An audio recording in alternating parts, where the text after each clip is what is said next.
Guys, for today's episode of the Successful Millennials podcast, we're going to have a solo episode talking a lot about the definitions and some of the main terminology of the finance world. One of the most important things in building discipline is knowing a little bit about it. Some people get enamored in the education aspect and just go really diving into knowing all the different cool terms and everything to help them build some confidence. And I think that a little bit overkill. The best type of knowledge is practice and experience. However, knowing a little bit and to know why those things have an impact is good so that you're able to make it more efficient in terms of your progress and results. So we'll start with why is finances important and like how big of a problem is it really?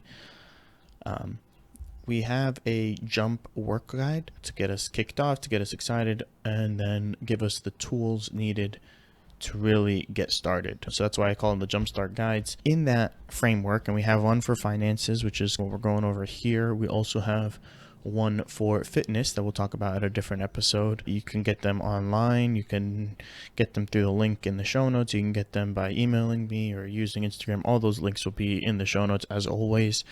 But the JUMPSTART framework follows a WORK acronym, WORK. W being why is it even important? So I think the most important thing to start with is understanding the gravity of the situation.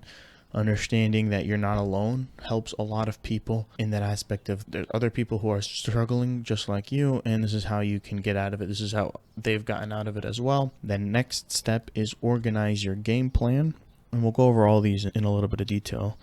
The R is reach out for help, and the K is knowledge to kill it. So in finances, let's talk about the W. Why is it even important? 17% of U.S. adults are unable to pay their bills in full every month. That means that a fifth of us, roughly, are increasing their debt constantly. So this is a pretty bad scenario where we're just constantly digging ourselves deeper and deeper into the hole. 25% of Americans that are working today, so this is adults, this is not people in college, this is not, the people who work full-time jobs have $0 saved for retirement. And while a quarter sounds a lot, what's more shocking is that's roughly 55 million adults without a backup plan. Let's take a pause there and understand 55 million is a lot of people who have either relying totally on Social Security because pension is no longer a thing, totally relying on either hitting the lottery, marrying somebody who's super rich, inheriting. Like there's not a concrete backup plan to not work until you die, and that's just not a good spot to be in. Quite a shocking stat is, according to a recent college study research, the average millennial, they did a net worth by average person from 20 to 35. And the average millennial has a negative net worth. So they're in debt until roughly 31, and then it turns to positive. So that's nearly everyone in the range of this podcast, which is not a fun stat to hear, but also it helps know that, again, you're not alone. A lot of people are dealing with this, but that doesn't mean that you have to be like this forever. So I think that's the idea, is just because everybody is doing this doesn't mean we can't do better. So those are some of the reasons why it's important, because if we're not able to beat these statistics, we are going to be consistently gaining more debt. We're not going to be able to afford any expense that'll make it even worse in debt. We're not going to have anything for retirement, so we're going to have to work until we die. So it's like those three things are definitely not financially independent. So what is next? The next thing is organizing our game plan, right? So here's where it's important to write things down, to understand where you stand, and then to budget.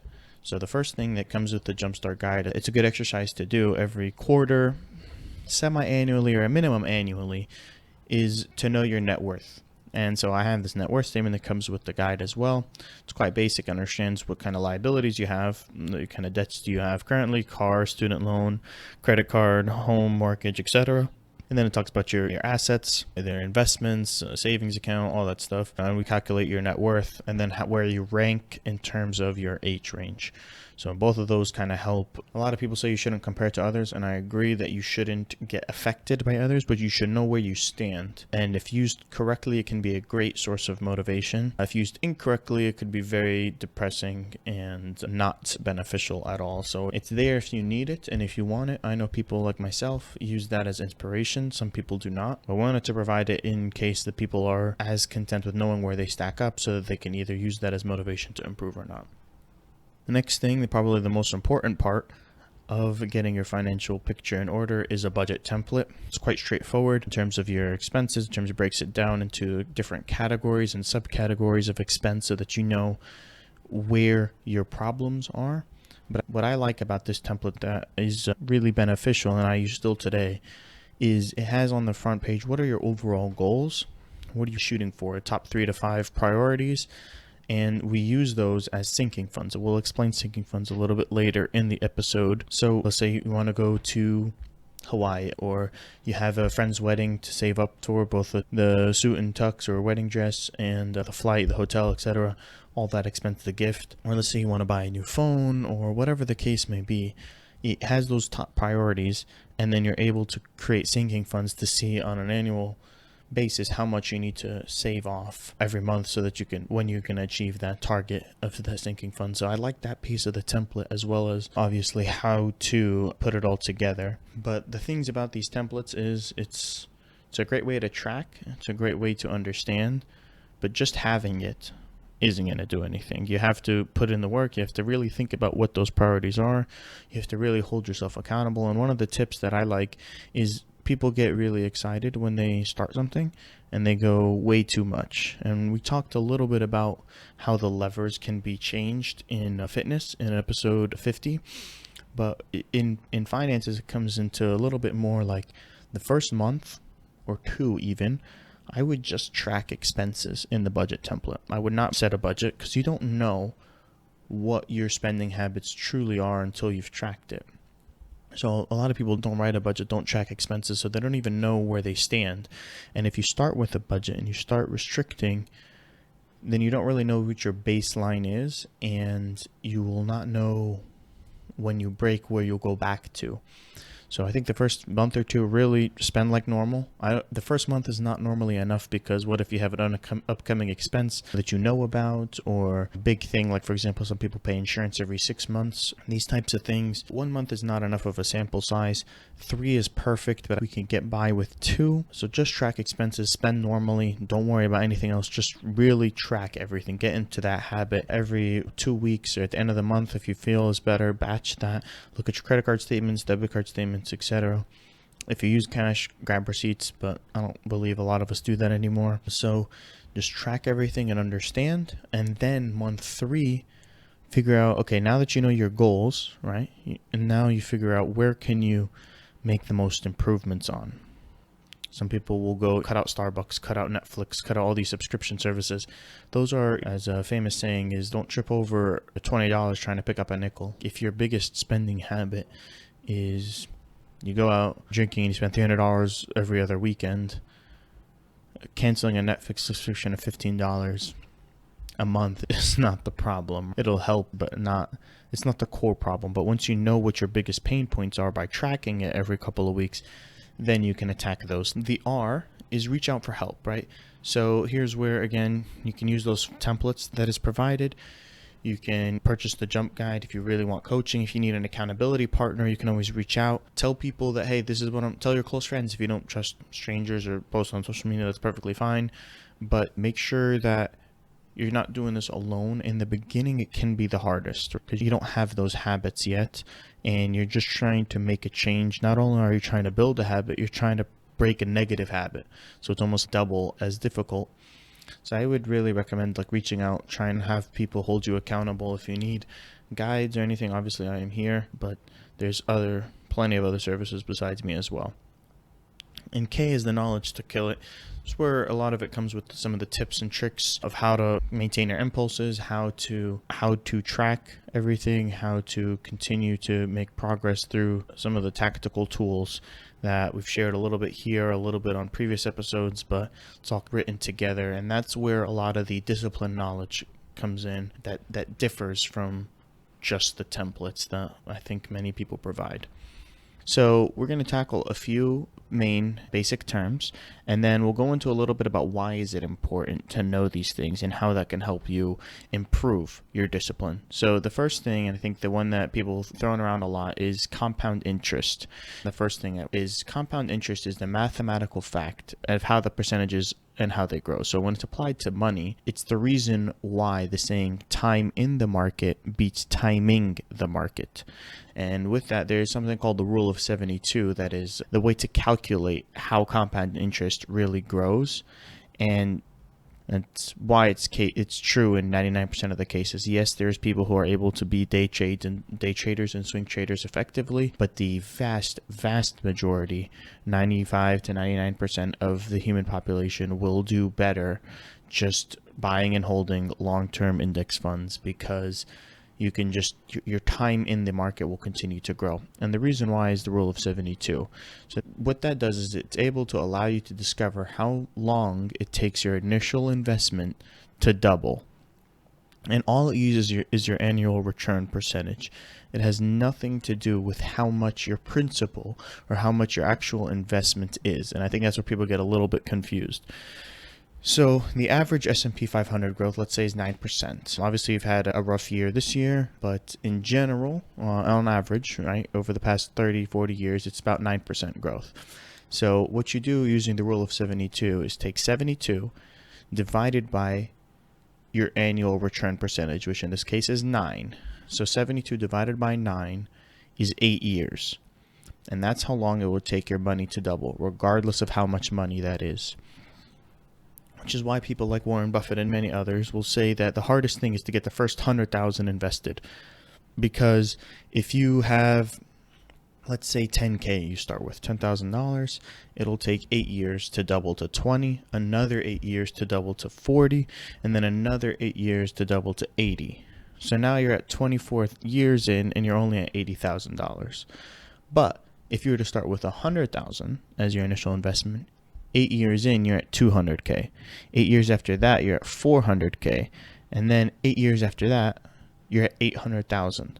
So even though you're still 24 years in both of these cases, it goes from 80,000 to 400,000. So it's 800,000 rather. So it's a very large amount. And when you compound that with continually investing, in this example, it's just one initial investment and you never put another dime for the rest of your life. But if you were to continue to put in money to force you to get to that 100,000 faster, then by the time 24 years comes by, you're all of a sudden at nearly $1 million, and you're living quite well. So that's why the importance of investing as early as possible in our 20s, like the people in this podcast listening, and myself included, will allow you to really take advantage of that when it comes time to want to retire, or at least be financially independent to have that choice. Another thing, how can you get to that, is using MSI. MSI is an acronym for multiple streams of income. A lot of people promote passive income, a lot of different streams, side hustles. We all know the terminology for that, so I'm not going to dive in too much, especially because we've had an episode dedicated to the side hustles as a whole with Marcus on episode 31 of season 1, as well as some topic-related episodes, like we talked about how to scale an Amazon FBA business, and that's with Admir. That was also in season 1, episode number 15. The idea of it is very smart. It allows the flexibility and stability to have multiple different things that way in case you lose one job, you have another. Or you have one income goes down due to COVID or wrenches in the road happen, you're not solely reliant on one thing. However, it's only really positive, in my opinion, if it's not an active income. So if you're working 2 different 40-hour work week jobs, technically, yes, it's a multiple stream of income. Technically, yes, you have 2 sources of income, but now you're working 80 plus hours a week, obviously not including commute time, burnout, all that stuff. It can be very useful short term, 1-2 years, because you can get out of debt, you could start scaling and a different thing, you can build a safety net, you can just get your head above water, but you're just barely making it in that case. It shouldn't be your strategy long term to work 2 full-time jobs. It would be better to go to one higher earning job, maybe work 50, 60 hours in one corporate job or one bigger job that can make more money, and you save 20 hours a week and you save that stress until you're able to find a passive income. So that's something that I feel like some people get a little excited when they have 2 jobs or two MSIs or 3 or 4, whatever it may be, because it's a status thing sometimes, but also it's just the importance of MSI and the importance of financial independence is to unlock the freedom of time. That's the whole idea that we talk about. You want to build the discipline so that you can achieve the freedom to do what you want, when you want, where you want, with who you want, right? So that when you want is time, where you want is freedom of location. And that's where the money aspect really comes in. So making a lot of money is awesome, but if you have those golden handcuffs that you're not able to do anything with, you don't have that freedom to do what you want, where you want, it's not real financial independence. It's just a higher standard of living, which again is not bad short term, but it's not the goal that we should be shooting for. One of the other main issues that we need to be cognizant of with MSI is because like you see that all the time on social media, everybody seems to be doing it or selling a course on how to scale this or how to make a passive income blog, how to make a passive income podcast or YouTube channel or this or that.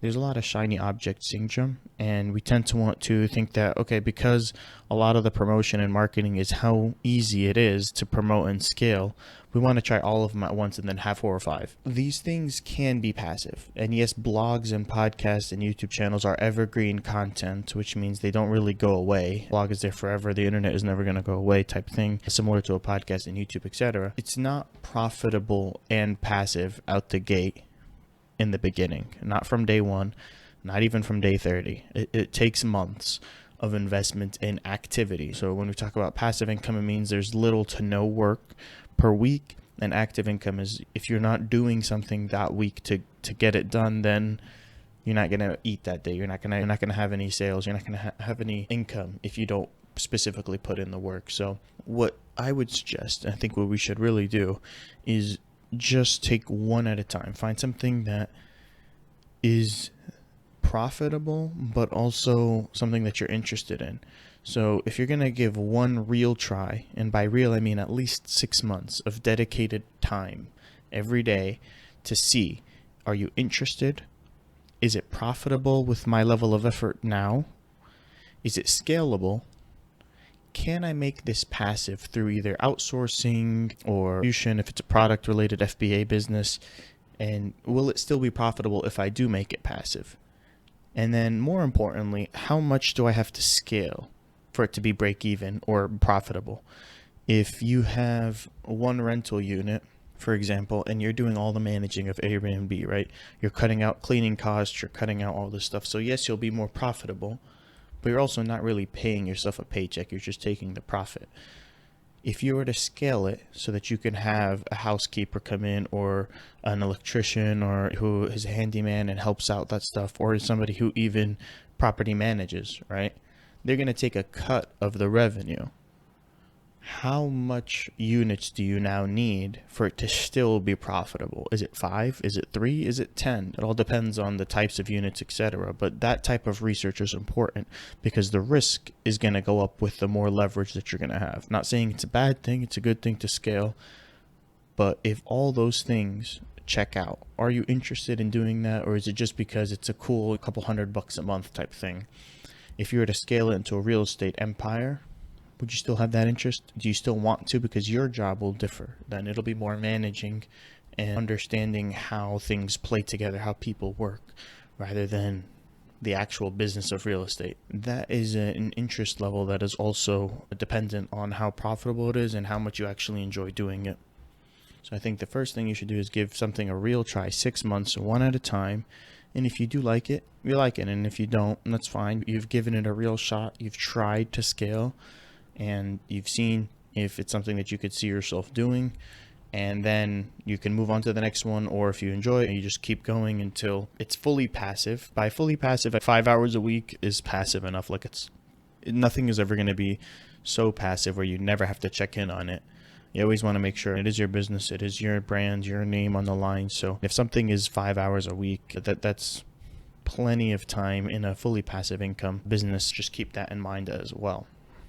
The next thing that we should talk about, and something that's going on quite a bit, especially with a little bit of the older generation has maybe some familial pressure on it as something that they're nearing retirement, or maybe they're already retired and they've heard of this thing called annuity, especially in a market that we're in now where the S&P is, like I said, averages 9%, but this year isn't. When the market seems to shift towards bear, people want to go a little bit more reserved, a little bit more safe. And an annuity is something where it's not necessarily investment, it's like a reverse savings account, if that makes sense. So what they do is you put your money in an account with a bank or with the annuity. Now let's say it's $100,000, and every year they give you 8.5. So after 12 years, or 8 1/3 rather, thousand, and then after 12 years you get 100,000. So what the idea is, obviously this number can be a million or whatever the number is, but it pays you back every month after the money that you already deposited. So it's not really growing as fast as the market. Obviously it's a little bit more safer. So especially in these times where inflation is high, it doesn't really match the inflation hedge. So you're technically losing purchasing power, but also it's what some people view as like a passive income stream, because technically you're not doing anything, you're just getting a paycheck every month. But in reality, it was your own money that you put in, and it's not growing as much, so it's just losing money at a little bit slower rate, gaining money faster than the savings account, but it's not gaining money in total. The second problem with annuities is it punts the responsibility of controlling your urges. And that's something that we really want to focus on this podcast, is to understand your urges, your rationale, your impulses, and control them. So if you have, let's say, $100,000 in this example in your bank account, how would that change the way you spend money? A lot of people will be like, okay, this is now something I can easily purchase. This is something that I don't care about. The rationale, what is considered a bigger purchase, quote unquote, or something that would need you to budget for, goes out the window because you have that safety net. And it's good to have a safety net, and it's good to be able to purchase things that you want, but you still need to be able to control what you do, or else the money will go away and you will just, instead of impulse buying $30 at the grocery store, you're impulse buying a car. You're impulse buying a down payment on a house or a bigger vacation. So those types of impulses just become bigger and bigger because you haven't learned to hold yourself accountable. So what annuity does is just put that away, punt that again, because you don't see the money, you don't hear about it, and then okay, you get a check, and it's like you got a paycheck again, and you're able to live paycheck to paycheck just through the money that now is, some people consider passive. So I think the problem that we're trying to overcome is not relying on that, relying on yourself to be able to be like, okay, it doesn't matter how much money I have, I'm still going to spend the things that I want and that I need. And if that makes it on the list that we talked about on an earlier episode, or if it talks about what is your goals and it matches if it goes into a sinking fund, and we'll talk about what that is a little bit later. But if it matches what you're shooting for, then awesome. If not, don't spend it, regardless of how much you have. So I mentioned sinking funds, and it ties into this as well. A sinking fund is just simply a separate, doesn't even have to be a separate account physically, but it's a separate fund that you put aside for an upcoming purchase. And it could be something that is for pleasure or just like a bill upcoming. A good example of a bill is when you go to an oil change and the mechanic says, hey, you're gonna need to change your tires in the next 2-3 months. Next time you come in for an oil change, you probably need a tire change as well. And that tends to be $600, $700, $800, and because 40% of adults can't afford a $400 expense without using a credit card, and 60% of adults can't afford it if it's $1,000. A tire change is pretty much firmly in those numbers. So half of, unfortunately, are not able to do this without a credit card. A sinking fund allows us to be able to do that. So you're given a 3-month notice, right, between oil changes for your tires to be changed. Instead of saving up $500 in 1 month or punting it until the time comes, charging it on your credit card, and then being in debt and figuring out how to get out of that, which is what, again, 50% of us do. What I would suggest is save roughly $200 a month. So after 3 months, you have $600, and you put those $200 in a sinking fund that is only to be used to change your tires, so that in 3 months' time, when you're able to do that, it becomes a cash expense and that becomes easier. So the idea of that is you're chunking down the amount you have to save into manageable pieces so that when the time comes, it's easier. And that can be used for anything, any concept, right? So example, a big travel expense. If you want to go overseas and the airfare is probably going to be $1,000, let's say, not 60% of us don't have that type of money without using a credit card. And so what the idea is, time of recording, this is November. So let's say you want to go somewhere for spring. That's 4 months from now in that time frame, March, April. You have 4 months, you save $250 a month, much more manageable, and you're able to purchase the ticket.